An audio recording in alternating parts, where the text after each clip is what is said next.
58।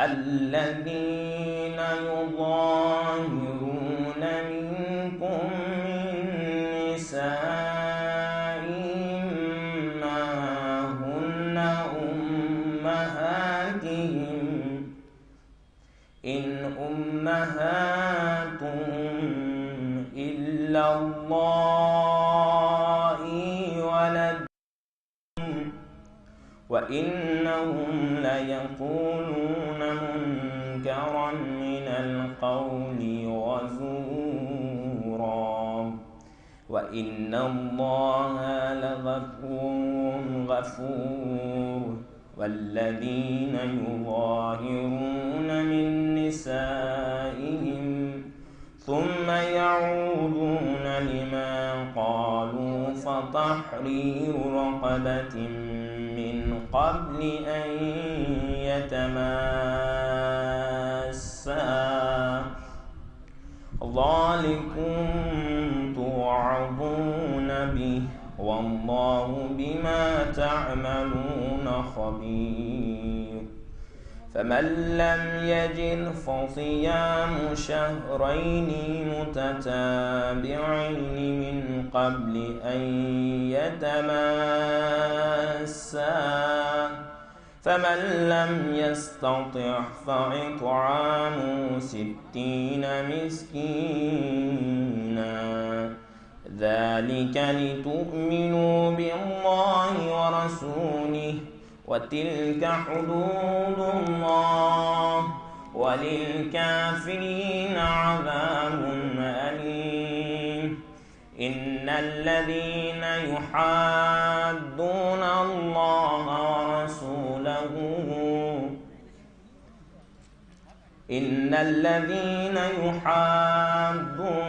الله ورسوله كبتوا كما كبت الذين من قبلهم وقد أنزلنا آيات بينات وللكافرين عذاب مهين.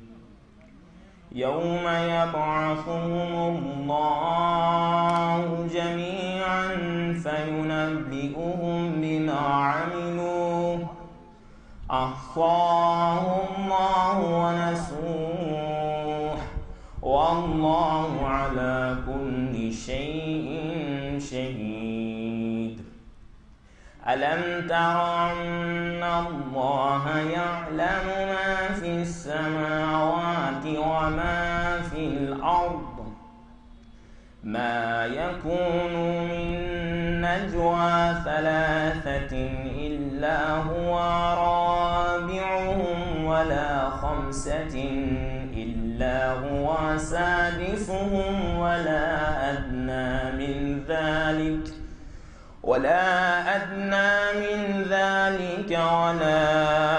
أكثر إلا هو معهم أينما كانوا ثم ينبئهم بما عملوا يوم القيامة إن الله بكل شيء عليم. ألم تر إلى الذين نهوا عن النجوى ثم يعودون لما نهوا عنه ويتناجون بالإثم والعدوان ومعصية الرسول وإذا جاءوك حيوك بما لم يحيك به الله ويقولون بما لم يحيك به الله ويقولون في أنفسهم لولا يعذبنا الله بما نقول حسبهم جهنم يصلونها فبئس المصير. يا أيها الذين آمنوا إذا تناجيتم فلا تتناجوا بالإثم والعدوان ومعصية الرسول وتناجوا بالبر والتقوى واتقوا الله الذي إليه تحشرون. إنما النجوى من الشيطان ليحزن الذين آمنوا وليس بضارهم شيئا إلا بإذن الله وعلى الله فليتوكل المؤمنون. يا أيها الذين آمنوا إذا قيل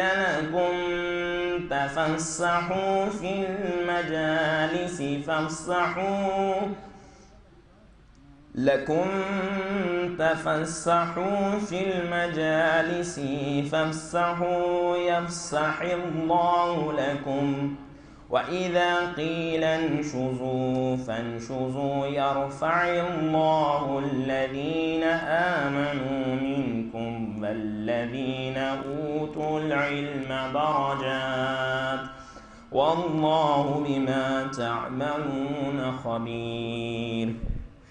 يا أيها الذين آمنوا إذا ناجيتم الرسول فقدموا بين يدي نجواكم صدقة ذلك خير لكم أو أطهر فإن لم تجدوا فإن الله غفور رحيم.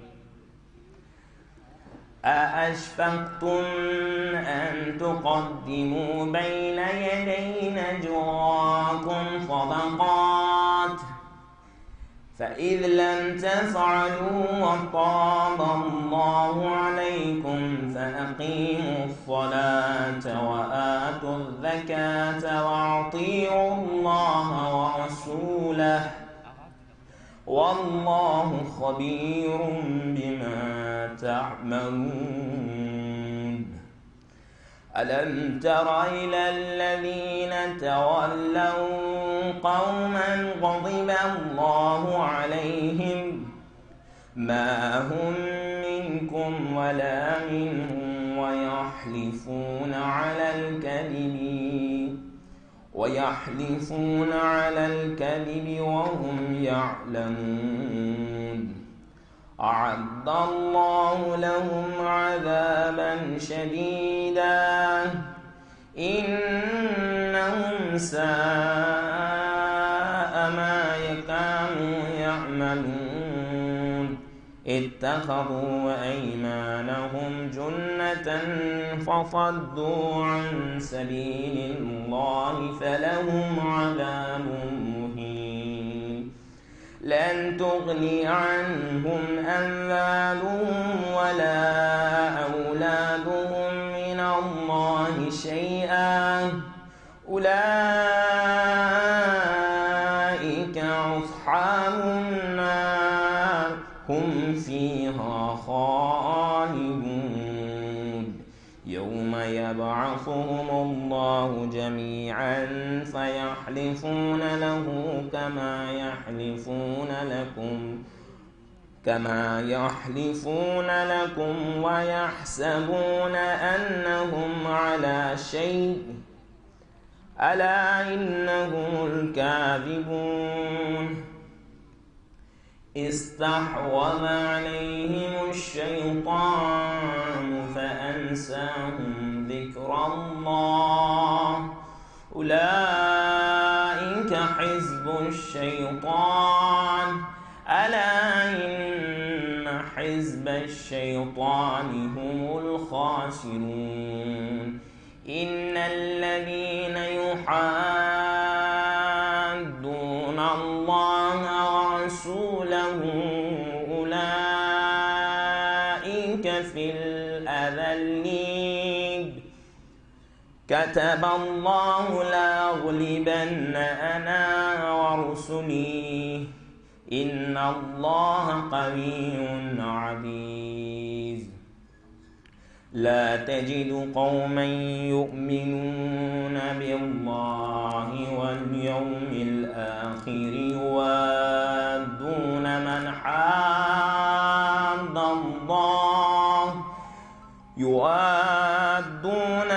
حاد الله ورسوله ولو كانوا آباءهم أو أبناءهم أو إخوانهم أو عشيرتهم أولئك كتب في قلوبهم الإيمان وأيدهم بروح منه ويدخلهم جنات تجري من تحتها الأنهار خالدين فيها رضي الله عنهم ورضوا عنه أولئك حزب الله ألا إن حزب الله هم المفلحون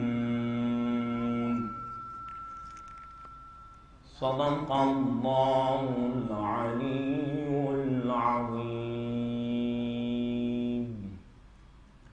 اللهم صل على محمد وآل محمد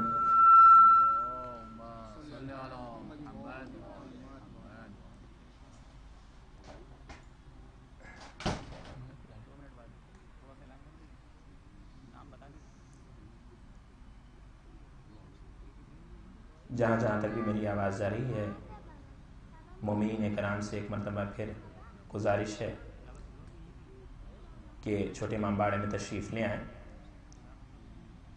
مجلس کا آغاز باقاعدہ طور پر قرآن خوانی سے ہو چکا ہے.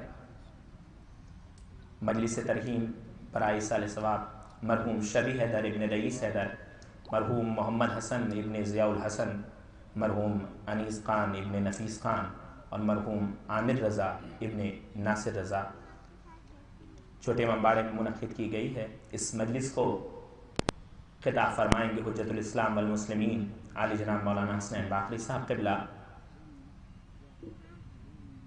مومنین سے گزارش ہے کہ امام بارگاہ محمد علی شاہ میں تشریف لے آئیں.